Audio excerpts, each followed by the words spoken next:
SSC में नकारे लोग बैठ गए हैं, जिनको मतलब कोई काम धाम नहीं बचा हुआ है, जिसे पता ही नहीं है कि क्वेश्चन कैसे आता है, लैपटॉप में लेके रिजल्ट बैठा है। पुलिस का बर्ताव भी बहुत गलत था। हमारे एक शिक्षक को एक अमानवीय भाषा बोली गई पुलिस के द्वारा। पुलिस भी ना भूले कि हम लोग भी पढ़ा रहे हैं बच्चों को और हम अपने लिए नहीं लड़ रहे हैं। जो भी शिक्षक हैं आज भारत के एकजुट हुए हैं, अपने लिए नहीं, इन्हीं के लिए कर रहे हैं। जो संस्था ऑलरेडी ब्लैक लिस्टेड है उसको एसएससी ने टेंडर कैसे दे दिया?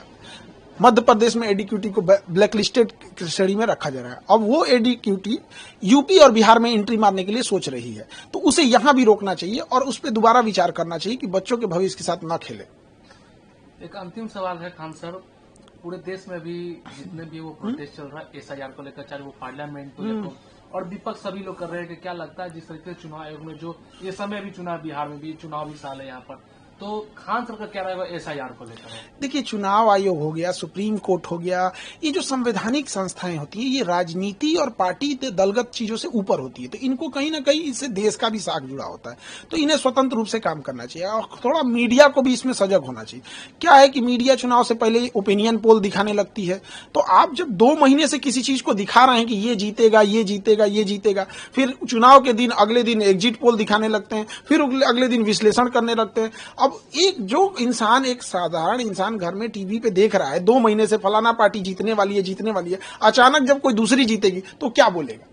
तो एक चुनाव आयोग को इस पे रोक लगाना चाहिए कि भाई आप क्यों एग्जिट पोल दिखाएंगे, वो तो अपना ही रिजल्ट दे देगा यहाँ। दूसरी कि चुनाव आयोग को हमेशा देश के प्रति सोचे और अगर कोई भी एक व्यक्ति छूट रहा है तो ना छूटे यहाँ पर। हाँ, जो इलीगल है वो बचना भी नहीं चाहिए। Aim right, achieve big. At KR Mangalam University, we provide you the platform to turn your dreams into reality. At KR Mangalam University.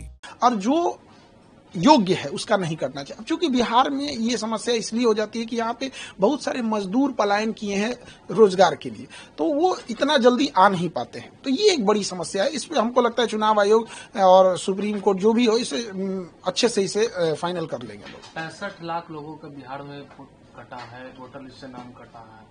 देखिए, ये वो लोग भी हो सकते हैं, इसमें मिलाना पड़ेगा कि वो 65 लाख लोग क्या पिछली बार वोट दिए थे लोकसभा में, तो ये भी तो एक चुनाव आयोग पे भी और एक भारत की छवि पे भी जाएगा कि आप एक इलेक्शन में उनसे वोट डलवा रहे हैं, एक इलेक्शन में कटवा रहे हैं।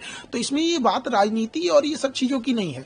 एक वर्ल्ड हमें किस नजर से देखेगा, फिर हमारी रैंकिंग लोकतंत्र में कहाँ जाएगी। तो हमेशा ऐसा स्टेप होना चाहिए कि देश सर्वोपरि होनी चाहिए, राजनीति दल ये बाद की चीजें हैं, देश रहेगा तो सब रहेंगे। तो ये बड़ी जिम्मेदारी आती है, खास करके सुप्रीम कोर्ट, चुनाव आयोग जैसे निष्पक्ष संस्थाओं की ये जिम्मेदारी बन जाती है।